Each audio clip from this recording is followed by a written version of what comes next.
నమస్తే. భగవద్గీతలో 9వ అధ్యాయం రాజవిద్య రాజగుహ్య యోగంలో 8వ శ్లోకము ప్రకృతిం స్వామవష్టభ్య విసృజామి పునః పునః భూతగ్రామమిమం కృత్స్నం అవశం ప్రకృతేర్వశాత్.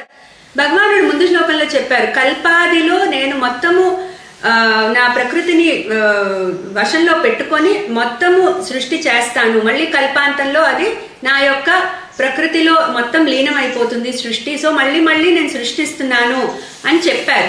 అదే ఇక్కడ కంటిన్యూ చేస్తున్నారు ఆ పాయింటే. సో ప్రకృతిం స్వామవష్టభ్య విసృజామి పునః పునః. సో ఆ ప్రకృతిని నా వశంలో పెట్టుకుని నేను ఈ సృష్టిని మళ్ళీ మళ్ళీ చేస్తున్నాను అంటున్నారు.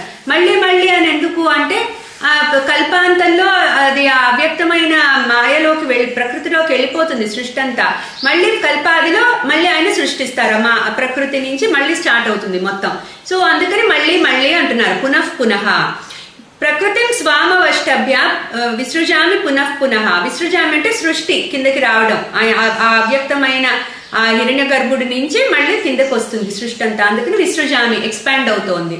నెక్స్ట్ భూత గ్రామమిమం కృత్స్నం అవశం ప్రకృతేర్వశాత్.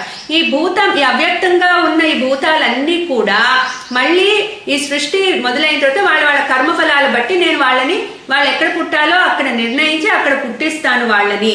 సో ఇట్లా ఉండడం వల్ల వాళ్ళేంటి ప్రకృతిం అవశం ప్రకృతేర్వశాత్, వాళ్ళ నిజ స్వరూపాన్ని గుర్తించలేక, ఎందుకు అజ్ఞానము అవిద్య వల్ల వాళ్ళు గుర్తించలేక ఈ ప్రకృతి యొక్క మాయకి లోబడిపోయి వాళ్ళ నిజ స్వరూపాన్ని గుర్తించలేకపోతున్నారు వాళ్ళు. సో మళ్ళీ మళ్ళీ జన్మలు తీసుకుంటున్నారు. సో అది భగవానుడు ఇక్కడ ఆ విషయం చెప్తున్నారు. అందుకని నేను వాళ్ళ మీద డిపెండ్ అయ్యి లేను, వాళ్ళే నా పైన డిపెండ్ అయి ఉన్నారు. నేను వాళ్ళ కర్మఫలాలు బట్టి వాళ్ళని సృష్టిస్తూ ఉంటాను, మళ్ళీ మళ్ళీ సృష్టిస్తాను.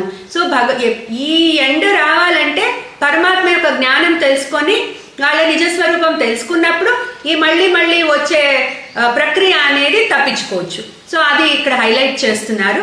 క్లీం కృష్ణాయ నమః.